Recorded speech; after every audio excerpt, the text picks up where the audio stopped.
Hey, thanks again for reading, folks. Sorry I'm not here again with you. I'd much rather be with you than at the dentist, which is where I am right now. But we've got a few things today I'm just going to go through, and then we'll get started with what we need to do. You probably know about characters. Characters are individuals in a literary work of fiction, drama, or narrative poetry. Couple details here. Every work of fiction or drama needs characters. Characters' thoughts, feelings, actions, and reactions drive the plot or the events that take place in a story. Writers use several techniques to develop characters and reveal aspects of their personality, including dialogue, which is just conversation, also description, or even events in the plot can help to develop a character. A character's traits or personality consists of the qualities that make the character different from others, such as whether the character is honest or even devious.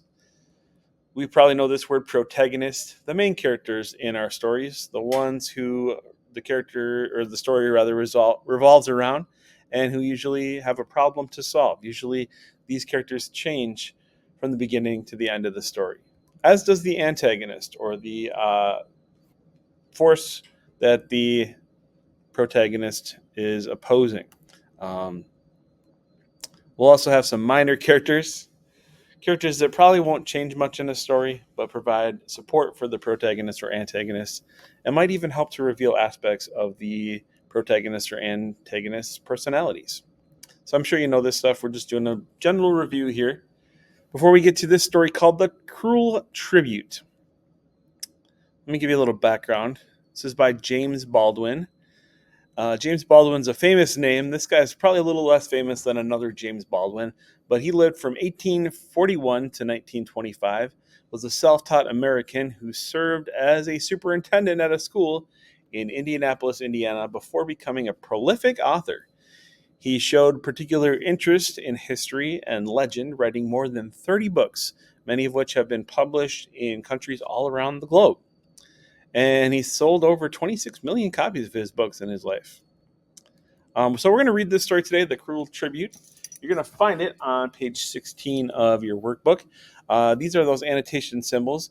When we do a first read, it's great to just kind of kick back, read the story, enjoy it, know what's going on.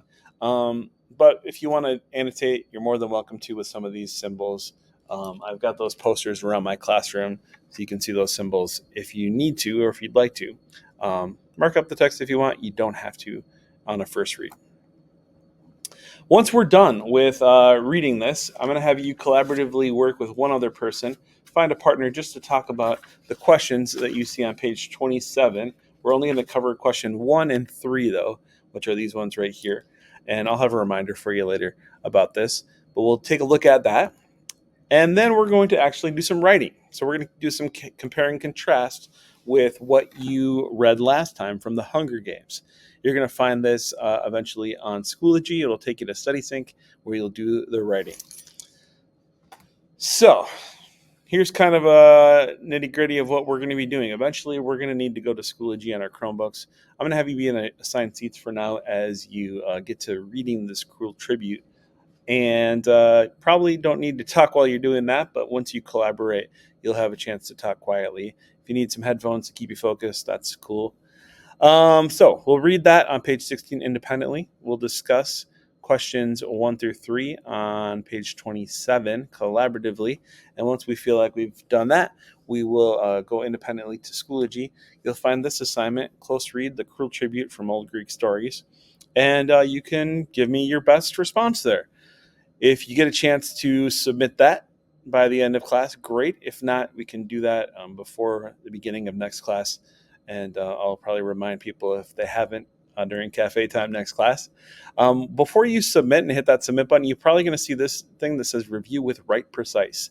This is kind of like a really dumb AI that doesn't quite work like you probably want it to, but it's worth maybe just clicking on to see if you can get some just auto-generated feedback on your writing before you actually hit the submit button. This gives you just one more chance to get a little feedback and see if you need to change anything before you submit. So try it out. Again, it's not great, but it's not nothing, I guess, either. Try it out.